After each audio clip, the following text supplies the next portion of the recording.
Hello, hello, hello. Dr. Troy Dukowitz. Here we are, a little lunchtime conversation today. I want to talk about this message. Actually, if you're non-chiropractor, this can still benefit you in terms of communication with anyone in a business model.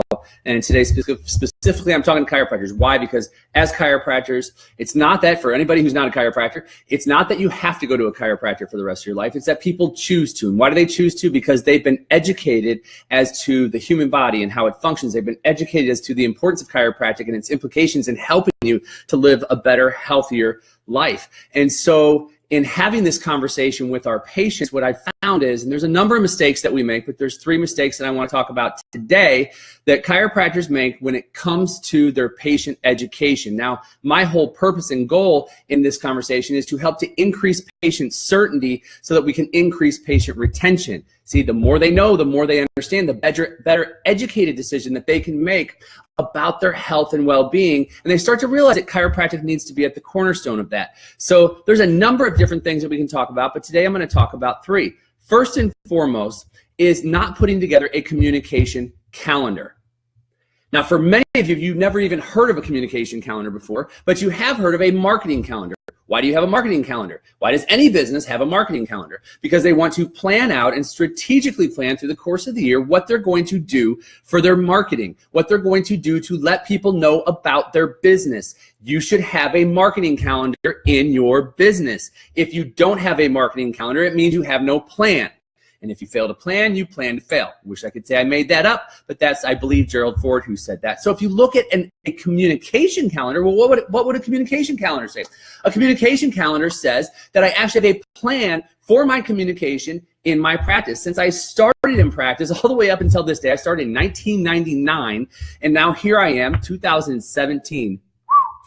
Here we are all these years later, and we still to this day have a communication calendar. Why? Because we want to have planned and structured communication in our practice. It doesn't mean that you can't be spontaneous. It doesn't mean that you can't veer off the path every once in a while, but when you have a structure to your communication, you can fall off path, but you can always course correct. So you still have strong connection with your patients, but you're also still educating them as to the importance of what it is that we do and how it affects their lives. So a communication calendar says that I'm going to plan on a week-by-week basis what it is that I want to talk to my patients about and communicate with them over the course of that period of time. Now, we do things on a thematic basis. For example, in the month of August, what we did in Retention Secrets and what we did for our own in our own practices is that we had the theme of back to school, because it's very popular to go back in school in August and September. So our tips were revolving around posture. They were revolving around the immune system, the importance of keeping our immune system strong. Why? Because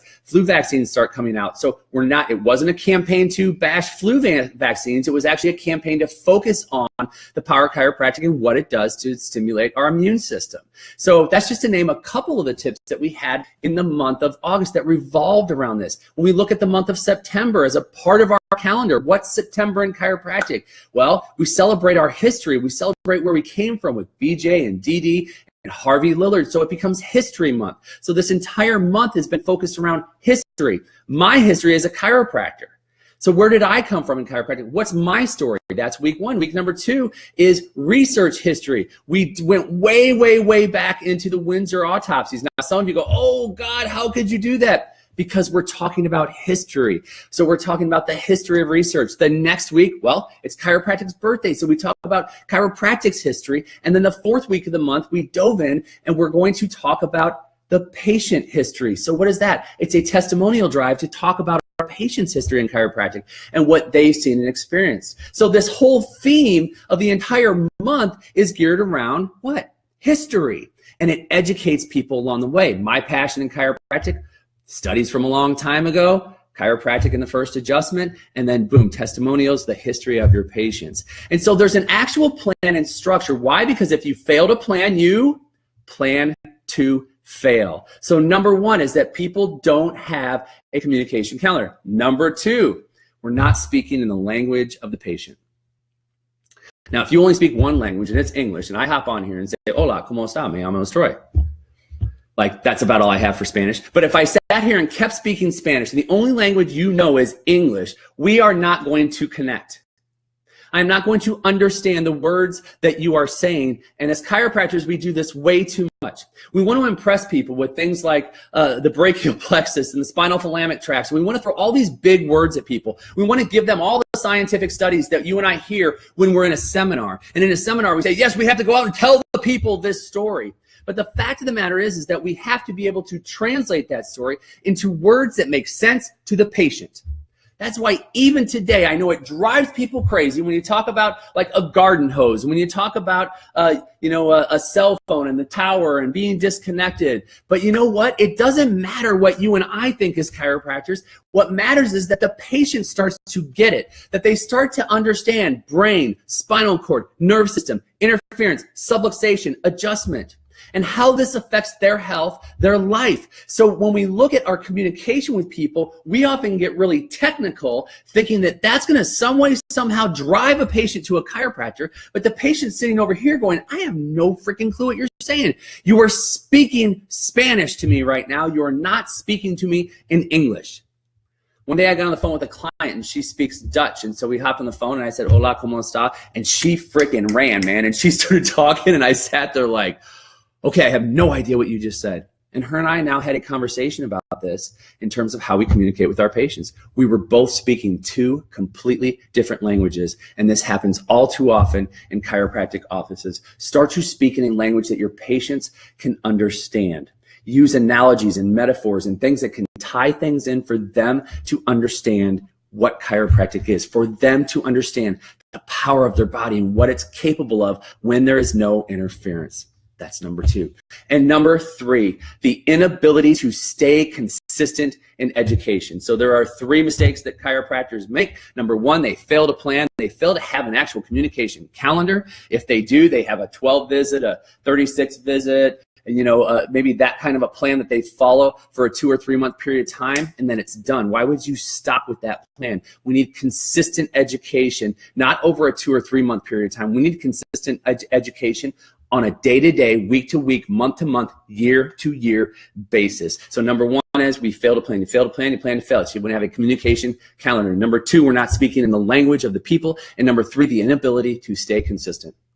I've spoken for years on this topic where I've sat and done talks, and I've asked people, hey, who here has a structured 12 or 24 visit table talk, patient education process that you walk your patients through?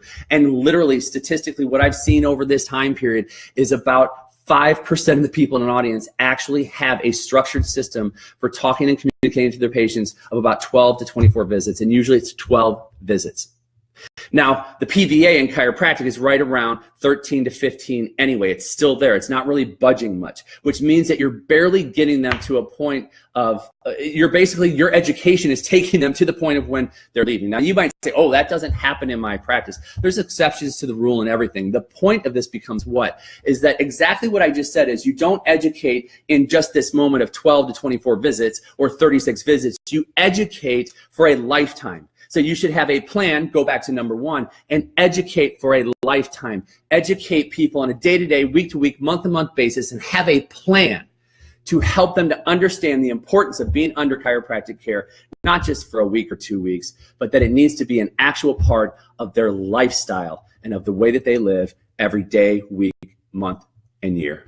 So those are the three things that are really, they're big mistakes that people make in terms of patient education. And so I hope you found those helpful today. And what do we do? So the inability to stay consistent, stay consistent. Go backwards here. Speak the language, tone it down, and not tone it down like don't tell the truth. Tone it down in how you explain it to help people to better understand it. And then finally have a plan, because if you fail to plan, you plan to fail. If you want 2 free tips, all you got to do right now, there's a link that I posted up above this video. Go click on that link. I have a program called Retention Secrets. You're going to get 2 weeks worth of tips. It's 2 tips with explanation of how they work in your office. All you have to do is have your team put this together, and wham, bam, you are ready to roll in educating in your practice. It's that simple. So look, go ahead, hit the link above. Get those tips. I'll get those tips sent over to you right away. And if you have any questions or comments or shares, hey, go ahead and post them here. Go ahead and post somebody's name here you think might benefit from watching this. Or, hey, hit the share button, because I got to tell you,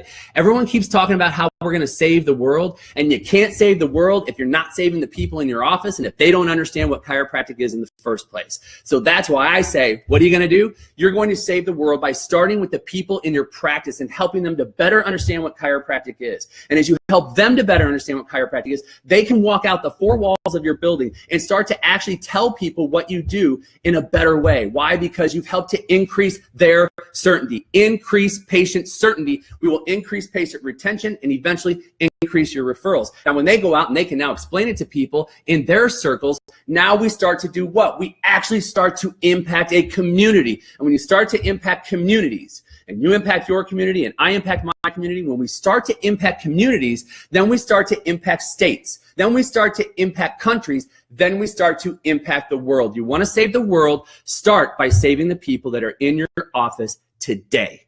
I'm Dr. Troy Dukowitz. Please hit share, get your tips. Let me know if there's any way I can help you or serve you, because together we are going to help save the world, but it's going to start one patient at a time in your own practice.